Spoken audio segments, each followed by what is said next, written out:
자, 면역력에 대한 오해와 진실 첫 번째. 고혈압, 당뇨병, 고지혈증이 있으면 면역력도 떨어진다. 강 교수님, O인가요, X인가요? O입니다. 아, 그렇군요. 예, 사실 고혈압은 조금 덜하긴 한데요. 당뇨병하고 고지혈증은 면역력하고 밀접한 관련이 있습니다. 그러니까 당뇨병은 이제 혈당이 높아지는 문제가 있는데 이렇게 되면 T세포라든지 호중구 같은 면역세포의 기능이 떨어져요.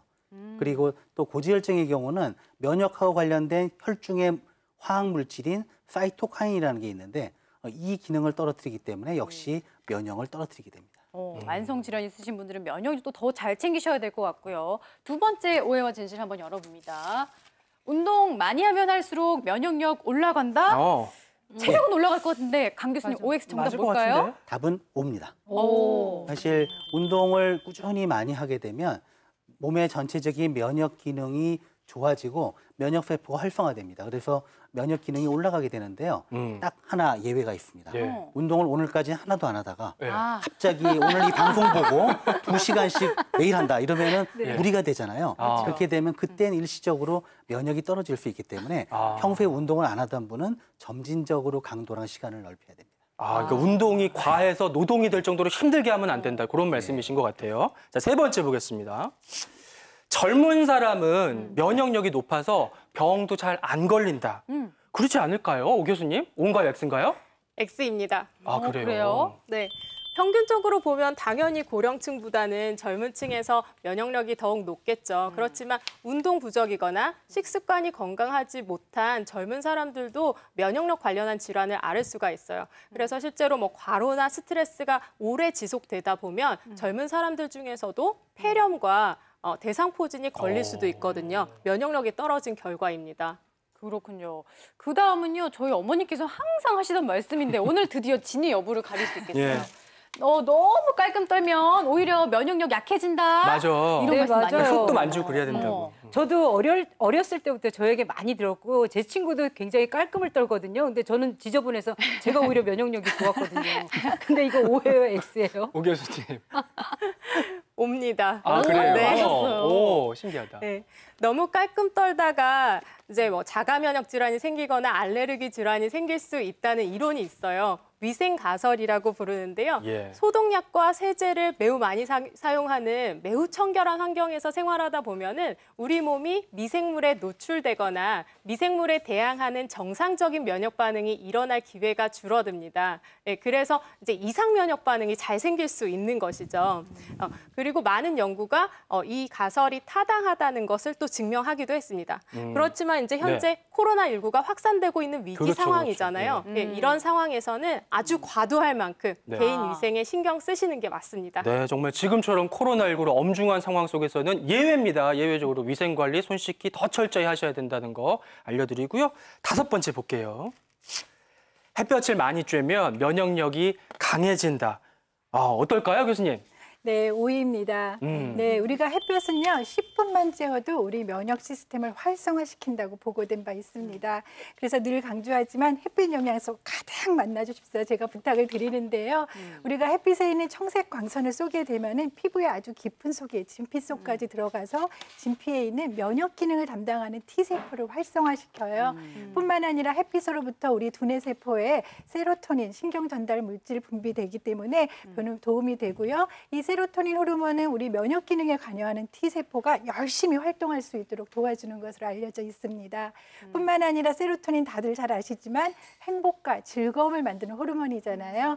이 호르몬은 수면에 관련하는 멜라토닌 분비를 관여하기 때문에 우리 면역력 향상에 도움을 주는 것으로 잘 알려져 있습니다. 그렇군요. 그 다음은 이제 면역과 상관 있는 습관이에요. 습관인데 뭐냐면 코털 뽑기, 때밀기 많이 하면 면역력 약해진다. 저는 코털은 안 뽑지만 때는 자주 미는데 어떨까요, 오 교수님? 난 코털을 뽑는데. 교수님 이건 어떤가요? 정말 어려운 질문이긴 한데 네. 답은 O라고 드려야 될 것 같아요. 네. 왜요? 진짜? 네.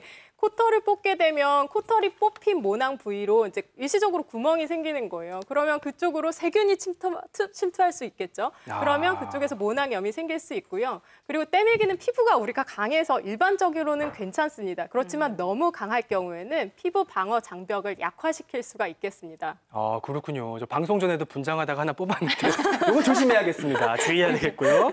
7번째 거.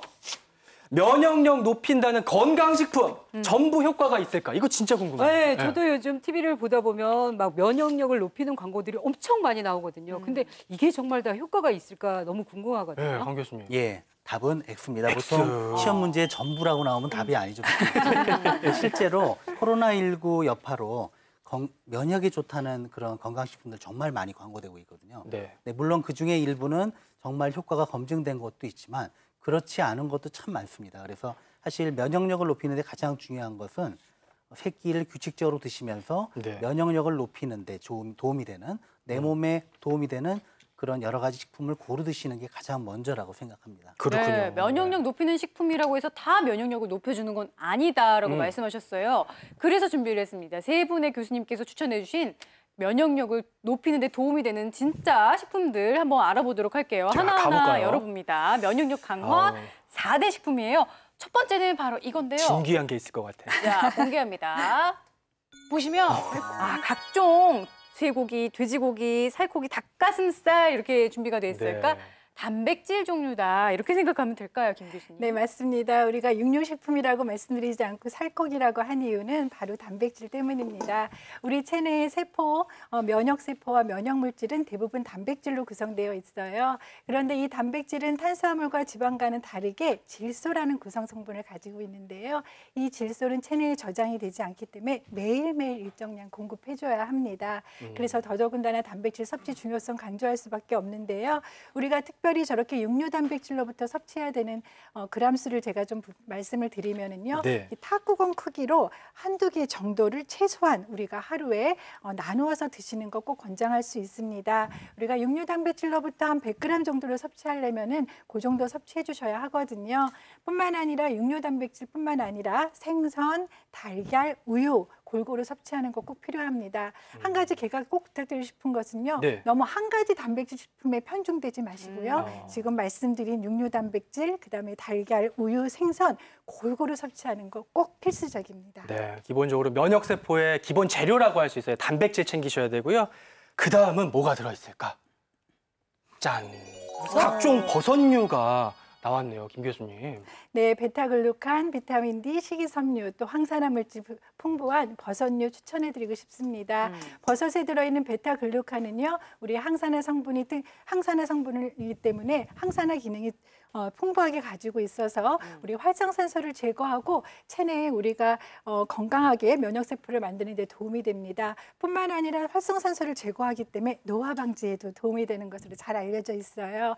우리 버섯 다 어떻게 드시지요? 네, 보통 햇볕에 건조해서 말려서, 드시지요. 네. 네, 맞습니다. 특히 자연 건조한 햇볕에 건조하게 되는 햇빛 영양소인 바이타민 D를 충분하게 가득 가질 수 있어서 더욱더 면역 기능에 도움이 되는 것으로 알려져 있습니다. 네, 면역력 증진에 도움이 되는 식품들 소개해드리고 있는데요. 세 번째는 약간 까칠한 친구들이에요. 바로 공개합니다. 짠! 통곡물 종류가 나왔어요. 현미, 보리 등 이제 좀 껍질 안 벗기고 먹는 그런 네. 통곡물 종류죠. 예, 까칠한 통곡물이지만 면역력 기능에 도움이 됩니다. 그렇구나. 우리가 입에서 까칠하지만 건강에 도움된다고 어르신들 많이들 이야기하시는데요. 특히 통곡물은 활성산소를 제거하는 항산화 성분이 겉껍질을 제거한 외피세포에 60에서 80% 정도 들어있습니다. 그래서 통곡물이 가지고 있는 영양적 가치는 매우 높다고 할 수 있어요. 뿐만 아니라 비타민 B, 비타민 E, 그리고 칼륨, 마그네슘 등의 무기질들이 있어서 면역 체계를 활성화하는 데 아주 도움을 주는 식품으로 권장할 수 있습니다. 네, 그리고 이어지는 네 번째 식품은요. 식약처로부터 면역력 증진 효과를 공식적으로 인정을 받은 진짜 면역력 식품. 진짜? 제가 열어드릴게요.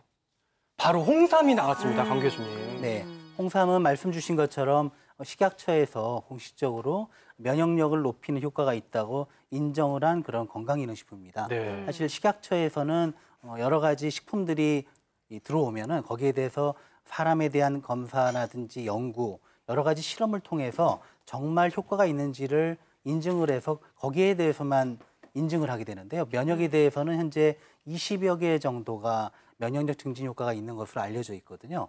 그래서 사실 이 홍삼은 여기에 당연히 들어있고요. 시청자 여러분들이 살 때 어떻게 인증받았는지를 확인하느냐.